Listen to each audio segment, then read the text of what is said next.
Hello and welcome to a second broadcast for today because I'm just feeling that excited. We're going to talk about how the Army has issued a unique statement in condemning the Trump campaign's behavior at Arlington Cemetery. That the female official who was physically and verbally manhandled by members of the Trump campaign filled out a report with police but has declined to press charges. And the implication being fearing retribution from Trump supporters, potentially being doxxed. We can only guess at what she fears, or being targeted with violence because people have been swatted, people have been harassed, people have had Kanye West's former public relations officials sent to their home. And I'm thinking specifically of the Georgia election officials, Ruby and Shay Moss, Lady Ruby and Shay Moss, the two women in Georgia who were helping during a pandemic to count votes during the 2020 presidential election, and because of Trump's efforts to hype up the kind of rage that he could then exploit as a official proceedings disruption event on January the 6th, he had to sell a fake narrative that people were disrupting the election counting process. And so he seized upon, and his spokesperson, Rudy Giuliani, seized upon video of two Black women, one of them passing the other a ginger mint, and claimed that it was a USB stick, that the bins full of used to store and carry votes that they brought up and began counting were somehow part of an illicit scam. They were doing a public service. They were being paid, but it was during a pandemic, and they were risking their own health to do this job in these conditions. And for that, they had Kanye West, former public relations advisor, come to their house and then agree to meet them at a police station to warn them that people were coming after them and it would be better to just confess to things that didn't happen. In much the same way that Donald Trump tried to put the hard word on the president of Ukraine, Vladimir Zelensky, to say, oh, it'll just be a good idea if you just find something about Joe Biden, because he anticipated that Joe Biden would win the primaries. He hadn't even at that stage, but Trump was so keen to try and have some threads on which to manufacture a whole cloth of lies about the man he knew would be his likely opposition for the 2020 presidential election. Now, picking on Black women, that's the low-hanging fruit of appeals to people whose racism has dulled their intellectual faculties, and they cannot appropriately they cannot be relied on to judge evidence with their full logical faculties, because racism is like it's like cholesterol in your arteries. I literally believe that racism and that type of hate is bad for people's heart health, because there's a high incidence of congestive heart disease in counties that Trump won, together with higher rates of what sociologists term deaths of despair, whereby people are more likely to die of drug overdoses or lifestyle diseases such as obesity and secondary conditions from that, in counties where Trump won a higher percentage of the vote, i.e. counties in the United States that are more predisposed to ignore racism or to endorse racism or to celebrate racism, and to celebrate the violation of social norms that had been more recent developments in American history. That is to say, the embracing of affirmative action as a necessary step to remedy the effects and the fallout of discriminatory practices, long-standing discriminatory practices in America's past. That's not isolated to America. Many countries in the world that have been in contact with the British Empire have often had, what shall we say, an opportunistic, exploitative racism that characterized people's worth according to their skin melanin levels, in order to then find religious justifications for saying white people were somehow favored by God, to exploit, imprison, kidnap, and profit from the labor of enslaved people of color. And look, I don't endorse it and I condemn it. And I think society is healthier when we're able to admit that these things do not just belong to a dark, buried chapter of the past, but are in fact significant things that have shadows that continue to make their presence felt in our day-to-day lives, particularly if you're a person of color whose house goes up for appraisal and receives an undervaluation, somebody whose resume doesn't get appropriately considered, or even the current Vice President of the United States, whose incredible resume of accomplishments. She's written a book on economic policy. She was elected Attorney General of California, and she has Donald Trump, who yesterday retruthed on his failing money laundering social media platform a meme that's implied both Kamala Harris and Hillary Clinton had sexual activity in their past that had influenced their political future. So with Hillary Clinton, they were referencing her husband's infidelity and how that may have potentially impacted some of the electorate in an unfair way against Hillary Clinton, and also riffing off and perpetuating a slur against Kamala Harris that somehow her elected success was not to do with her accomplishments, her persuasiveness, her solid character, and her work ethic, and her grasp of what the American people actually wanted in terms of policies to help reduce school truancy, policies to help reduce recidivism when people who've been imprisoned reoffend, to help provide alternatives to jailing people for nonviolent crimes. All of her achievements, the reductiveness of saying, oh, a Black woman didn't achieve these things on her own merits, but they spin a tale from the detail that she dated a gentleman called Willie Brown after he'd separated from his wife. And if you hang out in right-wing social media circles, as I occasionally do, just to peer at what they're doing and to find out ways to best counter their lies before they take hold more broadly, I see that they revel in using gendered slurs against Kamala Harris. They revel in reducing her accomplishments to nothing and referring to her as a DEI hire, which should mean definitely earned it, because to succeed in an environment where whiteness has often been privileged, favored, and pandered to, she pushed through and made her mark felt in the legal profession, as a prosecutor, as a defender of victims of abuse, as a defender of victims of domestic violence. She did those things, and her origin story, if you haven't heard it, is in part that one of her best friends was being abused by a family member, and Kamala Harris, Vice President Kamala Harris, told her mother, and her mother said, your friend must come and stay with us. And that was a formative and moral shaping event in her life that gave her that or contributed to giving her that drive to go into the legal profession and fight for justice and for safety for people who've been victimized by the bad behavior of others.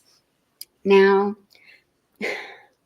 I push back when people dismiss some people's behavior as evil, because the word evil doesn't sound explicable, whereas to me, human behavior, the explanation for it is bad behavior escalates when it goes, when you can intimidate your victims into silence, when it goes unremarked on, unknown, and denied because of the status of the person in question, or their ability to exploit power dynamics to get away with bad behavior, and then it becomes a compulsion to continue or to even escalate the depravity of behaviors.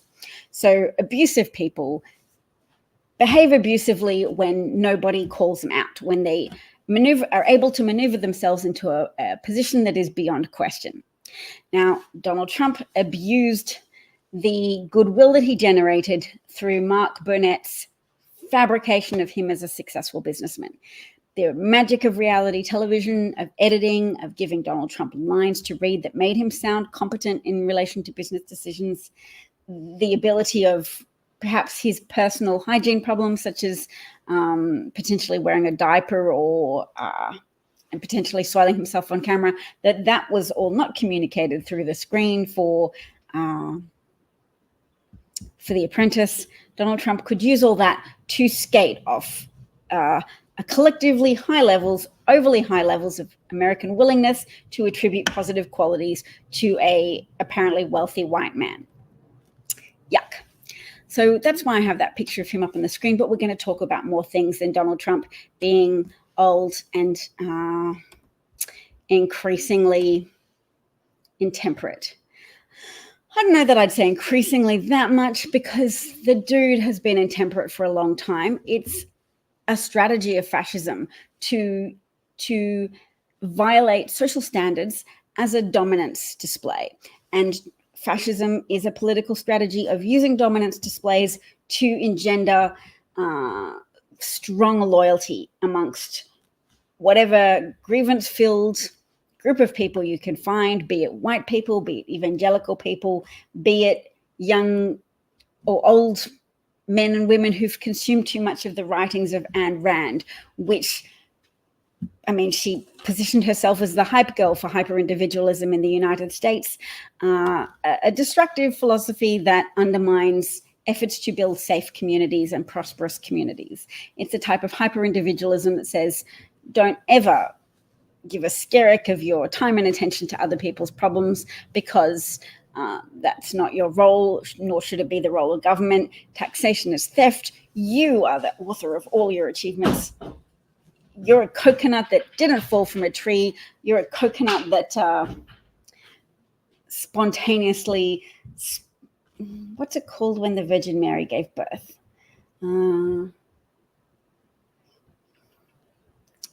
You're the coconut that sprung, immaculate conception. There we go. You're the immaculately conceived coconut that sprung from the earth. No tree involved, no community, no well-ordered society that had the infrastructure that enabled your business success or your professional success to occur. No. So all of that Randian BS, you'll recognize it when you hear it from the kind of young men who plaster their hair to the side or who get on the internet and disparage women, government, Democrats, etc. They are only interested in government in terms of downplaying its significance whilst also still accepting entitlements that they feel is not truly government. It's just what they've owed by virtue of being an immaculately conceived coconut. There you go. George Lakoff is a linguist who I'm going to refer to today, who coined the phrase, repeat the frame, evoke the frame. Oh my goodness, what is the phrase? It's very important to me because it's a Bernstein Bear question of what not to do. And they had some Trump supporters who were holding up signs that said, Donald Trump is not weird. And that's a great example of, here's the statement, when you negate the frame, you evoke the frame. Some people know this as the Barbra Streisand effect. When Barbra Streisand wanted to condemn people who flew over her home and took a photo of it, the fact that she, a celebrity, spoke on a matter instantly drew more attention to it, so had more people talking about, I don't know, the size of her home and her swimming pool. And it became known as the Streisand effect in terms of the unintended consequence of drawing more attention to something by condemning or attempting to refute it. So that's a George Lakoff axiom to remember. When you negate the frame, you evoke the frame. Because we are playing with a fascist. We are playing against a fascist who is trying to use his experience at shaping and contriving and fabricating narratives to prey on the most gullible of the American people. So they're not all white people. Not all white people are gullible, but racism increases your gullibility.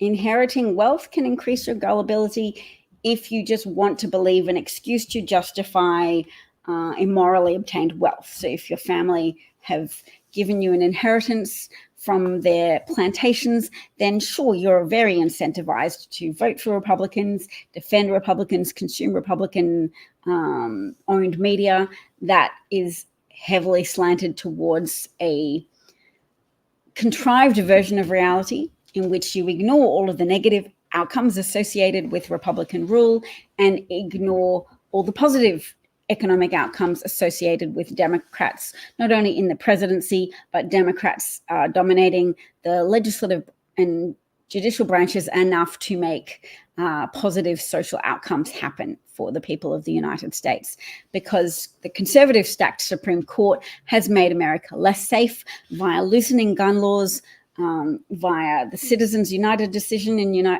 2010, which attributed to money the grace and the protections offered to speech by the First Amendment, and said money is a form of speech, therefore corporations that want to donate money, wealthy people that want to donate money, you shouldn't be bound by that $500 election finance, campaign finance limitation. You can donate however much you want, as long as it's to super PACs that can run sort of parallel but not touching campaigns, although that's obviously very poorly enforced. And super PACs are swollen vehicles for corruption and political purchasing in many cases. I mean, you can sometimes fight fire with fire, which is why I'm going to say I will endorse the Nikki Haley supporters running a Nikki Haley supporters for Kamala Harris super PAC, as long as it's part of hastening the demise of Citizens United decision.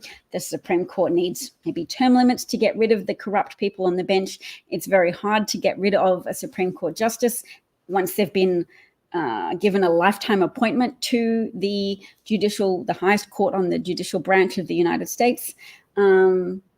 Who have we got? Justice Clarence Thomas, super for sale. Justice Alito, super for sale, accepts gifts of luxury holidays, flights on private jets.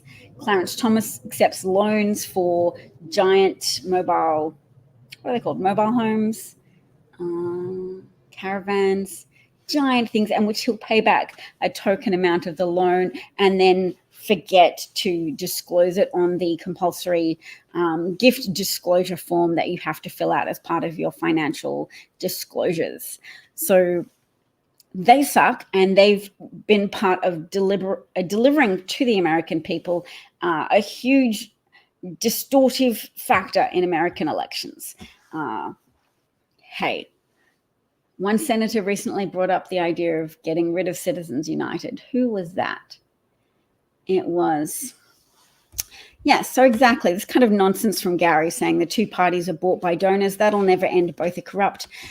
That's when the right-wing narrative is showing signs of faltering, so they fall back on ye old faithful narrative of, well, both sides are terrible. And that's actually an incredibly effective way to undermine democracy in the United States. It's been very powerful. It gets people to vote for third parties, helping Republicans with the weaker arguments for serving America because they serve their moneyed interests, helping Republicans get into power through this cynically circulated cynicism. This, they're both corrupt, nothing means anything. It's the kind of cynicism and fatalism deployed by often communist regimes to say, okay, yes, you might have been hoping communism would work out, even though it never has. So instead, just accept that everything sucks, politics, government, rule, everything in the world is corrupt and not worth even caring about. And you'll see that cynicism deployed purposefully as well with regards to the gun safety debate. They'll say, no, well, why should there be more regulations on gun sales? Because you're not going to stop criminals anyway. Why bother to do anything? Let's lie on our backs like little upended turtles and just wave our legs around. No, thank you, sir. GTF, I don't know, some acronym that means the things that you know I mean, out of here with that. And thank you for bringing it up, though, because it's true that sometimes it helps to talk about your enemies specifically, your political opponents specifically. Donald Trump's worthy of condemnation. At the same time, he loves negative attention. In fact, I should get that dude off my screen. But, worth it. Look at him. He's old. And as his running opponent in the Republican primary noted, that whichever party was able to get rid of their approximately 80-year-old candidate first would likely win the election. And that's due to a focus by American media on superficial things, because Joe Biden has a wealth of institutional knowledge.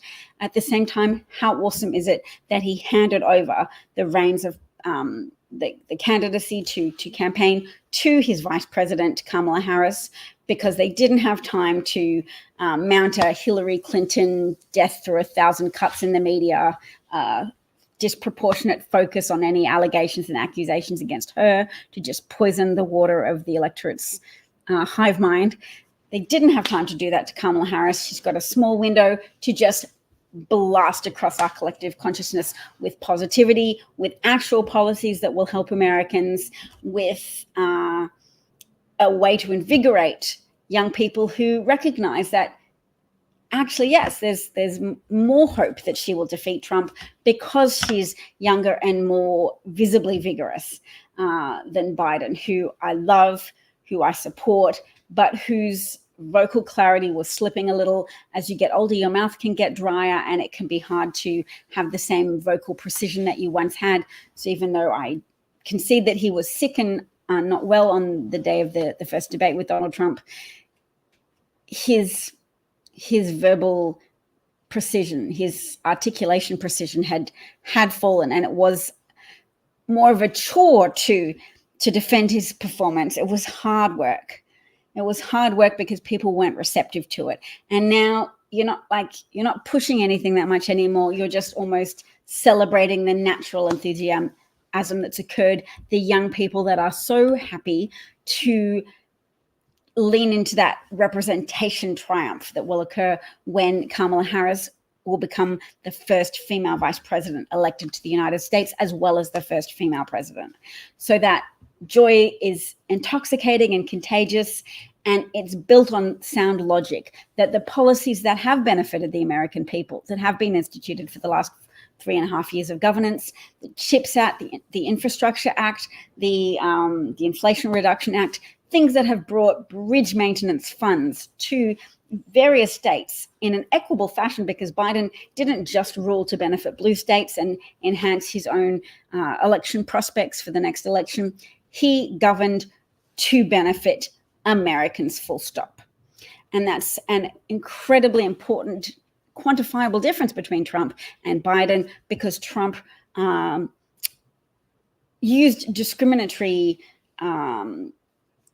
practices in allowing protective gear and COVID tests and respirators to be delivered to different state governors during COVID. He really wore it on his sleeve that he was prepared to rule in a way that revealed his favoritism, that governors who supported his narrative, who were prepared to say, yes, Donald Trump, you're amazing, that were prepared to scratch his back and enhance his re-election prospects by pushing aside Trump's obvious public health sabotage, push that to the side and just celebrate him as a person, as a leader, in order to receive an equitable share of American resources.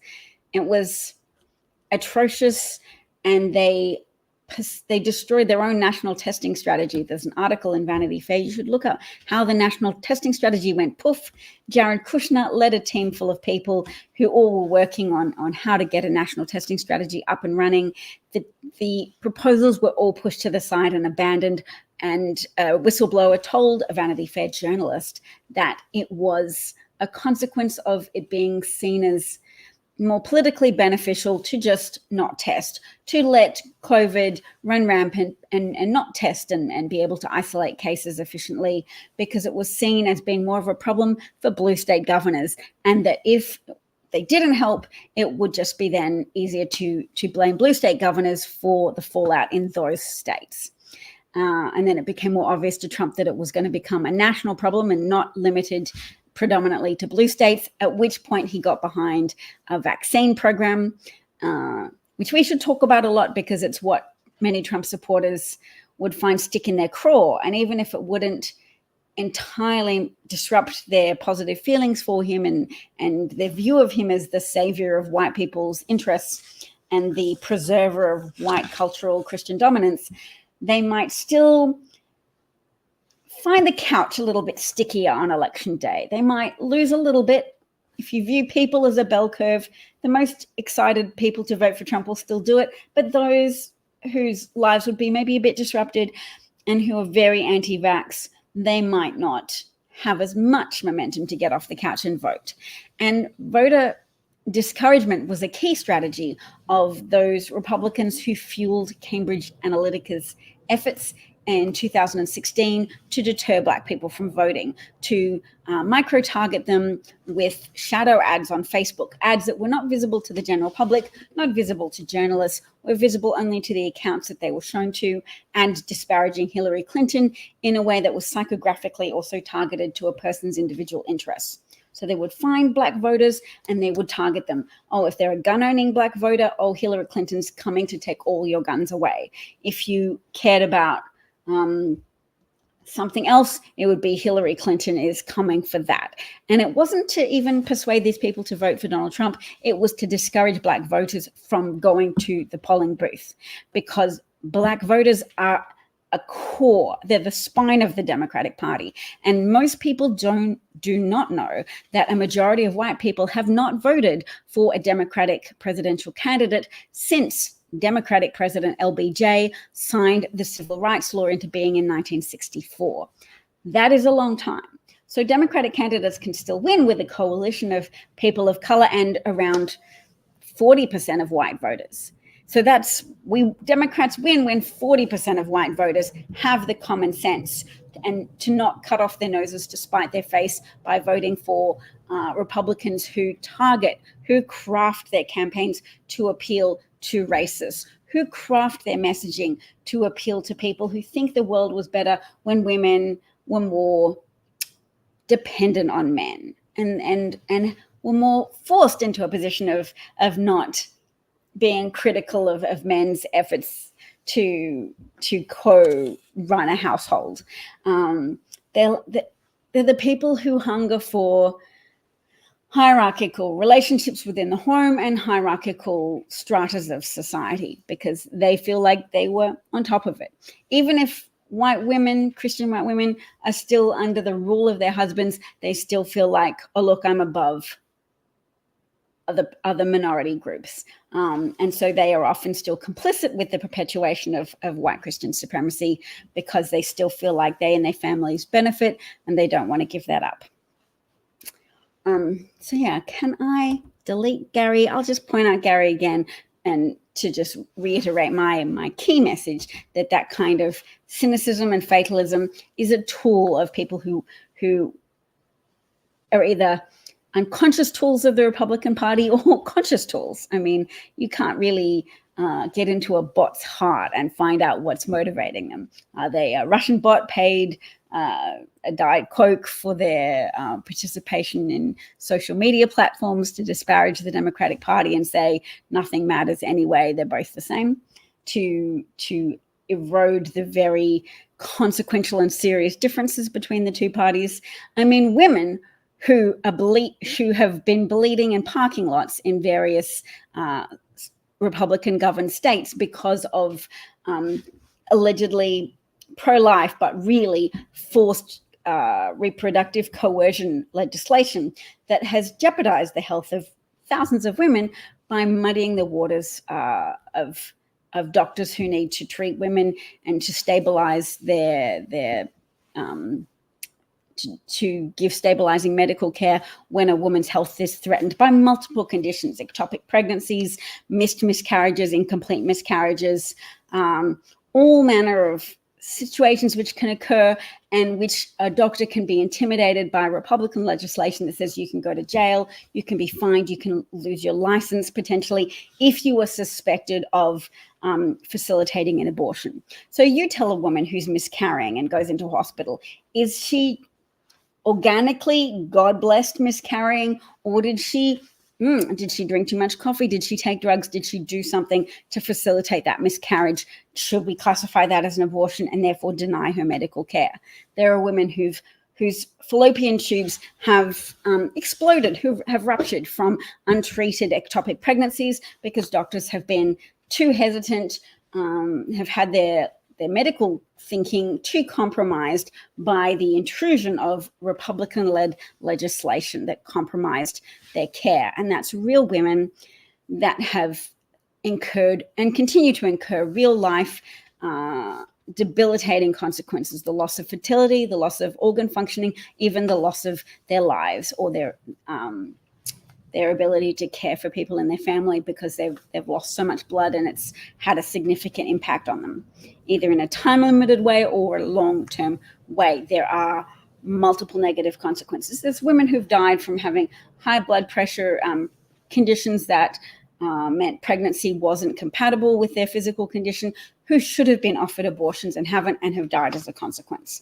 And if you look to other countries where abortion's been banned, such as Romania, not only does the suicide rate of young women increase, because when you've removed options for women of terminating a pregnancy that they're unwilling to carry to term, or they've been raped by people who want to force pregnancy on women as a way to trap them, or women whose domestic violence home situations have escalated into deadly or just life-threateningly violent outcomes, because women who are pregnant are often much more vulnerable to abuse. And the sight of a woman pregnant or a girl pregnant who could potentially whose baby could be used to extract DNA evidence that could help convict you of a crime, or the sight of another dependent that might put more pressure on you if you feel you're incapable of earning enough money to help provide for your family.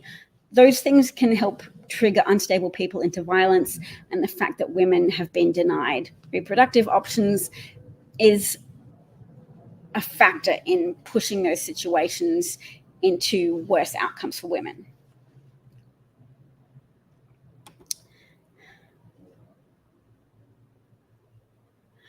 Oh, sure. I bet there's a new COVID vaccine out that hasn't been tested on. Great. Yep, that's very plausible, Gary. You're a very well-informed individual, and I mean that sarcastically, so thanks for dropping by. Not everyone agrees with getting rid of Roe v. Wade. That's actually very true. And in fact, people on the right are starting to go, oh, we have shackled ourselves to something quite politically lethal at this point. So let's visit that, because somebody made a really good point about this today. Lol, they write well, it's too small for me to read, but I'll read it out loud. Tyler Huckabee writes, lol, the pro-life movement lashed itself to the USS Republican Party, no matter how creaky she got. But the second it became clear anti-choice stuff was an electoral liability, the GOP gave it the old commie plot treatment and threw the whole thing to the sharks. Welcome to the party. Because he's taken a screenshot, and that is the only way to quote conservative posts. Do not repost them, take a screenshot and post it. You can all do that. But James Lindsay, anti-communist, wrote, pro-life is a position and a reasonable, moral and admirable one. Pro-Life Incorporated is probably a communist front made to force conservative losses and to absorb huge amounts of conservative donor money on a deliberately losing project. So yes, they are starting to get the picture now that pro-life / forced birth, reproductive coercion / denial of stabilizing medical care to women in need, that is a losing proposition, an electorally losing proposition, a liability for the Republican Party, and of course, something that the Republican Party is stuck with, because Donald Trump appointed the Supreme Court justices who overturned Roe v. Wade, despite their comments in the hearings when they were being considered for an appointment to the Supreme Court, where they declared that precedent was important and that 50 years of Roe v. Wade precedent was, of course, binding on their thinking.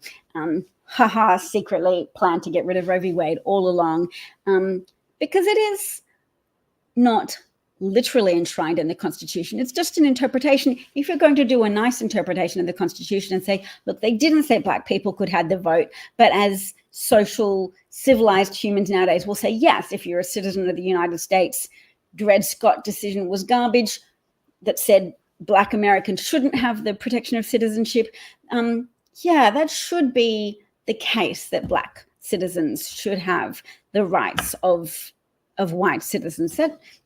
And women, yes, if we say there's a right to privacy and the right to medical decisions made between you and your doctor, then that should allow for women to have access to all the medical care that they require. Their doctors shouldn't be worried about, what does some biblically minded person think about when what point after conception is a baby accorded, or a fetus accorded, the legal protections of personhood.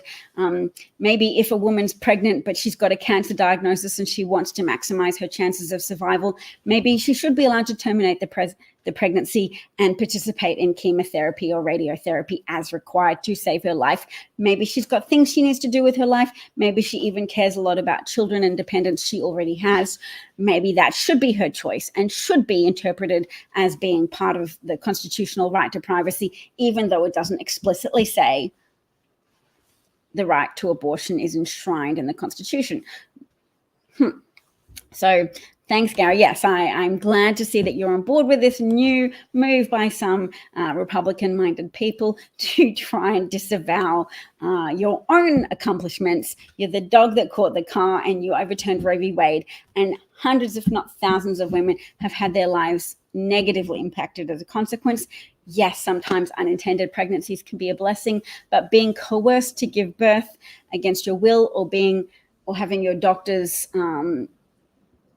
put in a position of offering you only compromised, subpar medical care because they have legal concerns about what Texas prosecutors or Arkansas, Mississippi, Tennessee, Louisiana prosecutors might do to you, particularly if your patient is a woman of color, as we saw by the Brittany Carter case, where police officers destroyed her bathroom and literally broke apart her toilet because a nurse reported her to police for coming to the hospital having miscarried into her toilet, but she turned up with uncontrollable hemorrhaging at the hospital, having already been to the hospital multiple times and been turned away because she was in the process of miscarrying and the fetus was still alive. And so, they had legal concerns about complying with so-called pro-life #forced birth legislation.